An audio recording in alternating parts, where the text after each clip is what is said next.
AC लगाकर, cooler लगाकर, बड़े बड़े जो हैं फ्रिज लगाकर वहाँ पर वो डेली शाम को बैठकर ड्रिंक कर रहे हैं। करप्शन मुक्त भारत होगा, आपके सामने है। देखिए, अगर हमें पूरे सिस्टम के अंदर रहते हुए और देश के अंदर विकास करना है तो कुछ तो उठक पटक भी होगी। आईआईटी बन रही है, मेडिकल कॉलेज बन रहे हैं, तो ये युवा उसके अंदर अगर भागीदारी नहीं निभा रहे हैं तो कौन निभा रहा है? सुप्रीम कोर्ट के ऑर्डर है कि रोड पर नमाज नहीं होगी, लेकिन कुछ असामाजिक तत्व जो हैं इसको जो है हवा दे रहे थे। तो वो एकजुट हो गई हैं और आज कहीं ना कहीं मोदी जी को हराने का प्रयास कर रही हैं। तो मुझे लग रहा है कि अब की बार उनकी राजनीति खुद ही समाप्त हो जाएगी।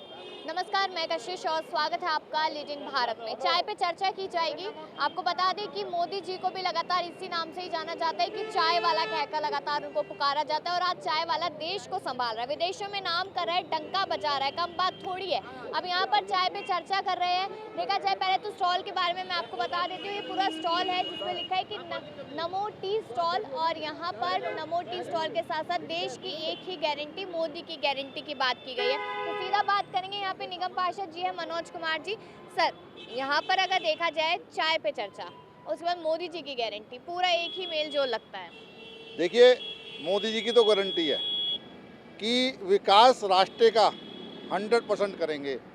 हर घर के अंदर जल पहुंचाएंगे, हर गांव में बिजली पहुंचाएंगे, हर घर तक सड़क पहुंचाएंगे और देश की उन्नति के लिए ही काम करेंगे। गारंटी है। 1 रुपए की घूस नहीं होगी, करप्शन मुक्त भारत होगा। आपके सामने है। पूरी जितने भी हमारे सांसद रहे, एक के ऊपर भी आरोप नहीं आया कि कोई, जैसे पहले 2G घोटाला होता था या ऐसा कहा जाता है कि किसी और पार्टी का नेता भाजपा में आए तो वॉशिंग मशीन में धुल जाता है और जब तक दूसरी पार्टी में रहता है तो आरोप होते हैं। देखिए, अगर हमें पूरे सिस्टम के अंदर रहते हुए और देश के अंदर विकास करना है तो कुछ तो उठक पटक भी होंगी, लेकिन दूध का धुला हुआ तो वो व्यक्ति तब भी नहीं खिलाएगा। लेकिन अगर वो अच्छा काम आज सोच रहे, अच्छा काम करूँगा, तो आज से उसको चांस दे रहे हैं। भारतीय जनता पार्टी में आ रहा है, उसका स्वागत है। और अगर हमारी विचारधारा के साथ अगर वो जुड़ना चाहता है, तो उसका स्वागत है। तमाम चीज़ें कही जाती है कि भाजपा ने मतलब कि राम मंदिर बना दिया, 370 हटा दिया, 3 तलाक हो गया, लेकिन यहाँ पर जब युवाओं की बात आती है तो कहा जाता है कि रोजगार नहीं हुआ है, रोजगार नहीं मिला युवाओं को। इतना क्षेत्र के अंदर, पूरे देश के अंदर जो काम चल रहा है, डैम बन रहे हैं, सड़कें बन रही हैं, आईआईटी बन रही है, मेडिकल कॉलेज बन रहे हैं, तो ये युवा उसके अंदर अगर भागीदारी नहीं निभा रहे हैं तो कौन निभा रहा है? ये जितनी नौकरी, अगर मान लो 10-10 हज़ार लोगों को, अभी मैं हाईवे का कल का उद्घाटन है, वो हाईवे को बनाने के लिए कितना आदमी लगा होगा आपके हिसाब से? कम से कम मेरे हिसाब से 1 लाख आदमियों ने मिलकर जो है ये द्वारका एक्सप्रेस वे बनाया होगा। 5 कंपनी, बड़ी कंपनी उसको बना रही है। उसके अंदर जितना पढ़ा लिखा बच्चा है, इंजीनियर के तौर पर काम कर रहा है, ये कहाँ से? उनको जब हम रोजगार तभी तो मिलेगा जब हम काम निकालेंगे। आज राष्ट्र का विकास हो रहा है, हर क्षेत्र में विकास हो रहा है, वहाँ नए जो है प्रोजेक्ट आ रहे हैं, तो उनमें ये जो युवा है इनको रोजगार ही तो मिल रहा है। कहते हैं कि उधर देखिए राहुल गांधी न्याय यात्रा निकाल रहे हैं, कहते हैं कि महिलाओं को न्याय दिलाएंगे, युवाओं को न्याय दिलाएंगे, खास करके किसानों को न्याय दिलाएंगे। बॉर्डर्स पे बैठे भाजपा सुनने को राजी नहीं। बॉर्डर पे वो लोग बैठे हैं जो मठाधीश हैं, किसान नहीं बैठा। अगर किसान बैठता तो उनकी आवाज़ जरूर पहुंचती। किसान तो वहाँ बैठा ही नहीं है। एसी लगाकर, कूलर लगाकर, बड़े बड़े जो हैं फ्रिज लगाकर वहाँ पर वो डेली शाम को बैठकर ड्रिंक कर रहे हैं। अगर वो किसान होते तो मोदी जी उनकी आवाज़ जरूर सुनते। वो लोग बैठे हैं जो इस देश को बर्बाद करना चाहते हैं, वो लोग वहाँ बैठे हुए हैं जो मोदी जी को रोकना चाहते हैं। लेकिन जनता ने तो ठान लिया, मोदी जी 100% तीसरी बार। बिल्कुल, आपके पास में इंदरलोक है, वहाँ पर घटना हुई थी, अभी देखा हमने कि किस तरीके से पुलिस वाले ने लात मारी है मुसलमान को। तो कहीं ना कहीं भाजपा से जोड़ के देखा जा रहा है उस मुद्दे को कि भाजपा हिंदू मुस्लिम कराती है और इसलिए ये सब हुआ। आप अगर उसकी वीडियो की पूरी फुटेज देखेंगे ना बहन, तो सुप्रीम कोर्ट के ऑर्डर हैं कि रोड पर नमाज नहीं होगी, लेकिन कुछ असामाजिक तत्व जो हैं इसको जो है हवा दे रहे थे और वो लगातार पुलिस वालों को भी परेशान कर रहे थे कि नहीं, हम तो यहीं बैठकर करेंगे। तो उस पुलिस वाले ने जो करा वो तो शर्मनाक है, लेकिन हर किसी को कानून का पालन करना चाहिए, पुलिस वाले को भी करना चाहिए। तो अपने जो है मुस्लिम भाई हैं उनको भी करना जी। चाहिए। और ऐसा बात नहीं है, वहाँ शांति है आज की तारीख में। बिल्कुल। अगर अब 24 में सरकार आएगी नहीं आएगी वो तो चुनावों के बाद ही पता चलेगा, लेकिन अब की बार क्या मुद्दा है? क्योंकि सब लोग कह रहे, खास करके विपक्ष कह रहे कि राम नाम तो हो गया है, अब आगे की बात करते हैं। जी,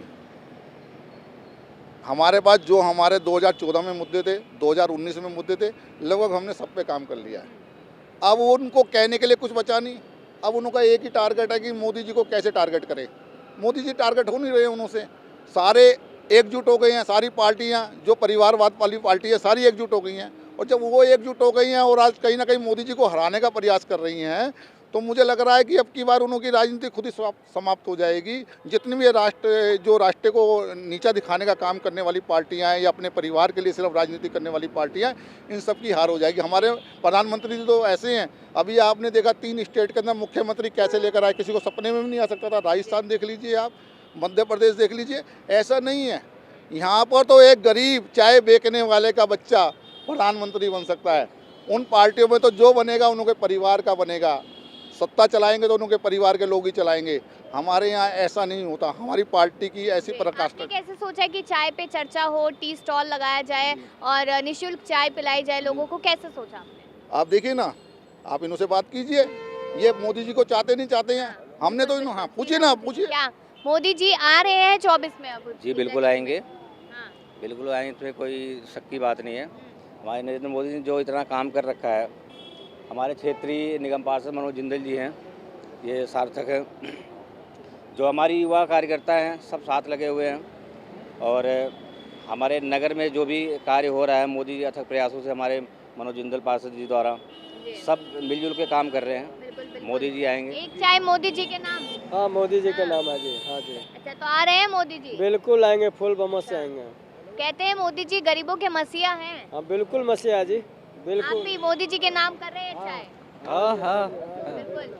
हाँ हाँ तो आ रहे हैं मोदी जी। बिल्कुल 100% आएंगे जी मोदी जी अब आएंगे। की बार 400 पार के नारे पे ठप्पा है मतलब। बिल्कुल 400 पार ही करना है उनको। हाँ, 400 पार और ही काम के ऊपर वो पार करेंगे, ऐसे नहीं करेंगे सिर्फ दिखावे के लिए नहीं। 400 पार होंगे, काम विकास हुआ है। विकास हो रहा है और वो कर रहे हैं। बहुत अच्छे काम कर रहे हैं राष्ट्र हित के। विपक्ष से देखा नहीं जा रहा देश का विकास। नहीं, हर घर मोदी, मोदी हर मोदी, घर हर घर घर मोदी, घर घर मोदी। और मोदी 400 पार, अब की बार 400 पार। चलिए, बिल्कुल। यहाँ पर आप लोगों ने सुना कि तमाम लोगों ने अपनी राय दी है। चाय पे चर्चा हमने एक तरीके से लगभग की है, लोग चाय पी रहे थे यहाँ पर। और मोदी जी को लेकर जो नारा लगातार लग ही रहा है कि अब की बार 400 पार भाजपा सरकार को लेकर। और हर हर मोदी, घर घर मोदी का नारा 2014 से लगातार हम सुन रहे हैं और वो हम देख भी रहे हैं। अब आप लोग भी अपनी राय दीजिएगा इस पर कि क्या लगता है 24 के चुनावों में ज़्यादा समय तो नहीं रह गया, उस पर क्या राय है? देखते रहिए लीडिंग भारत।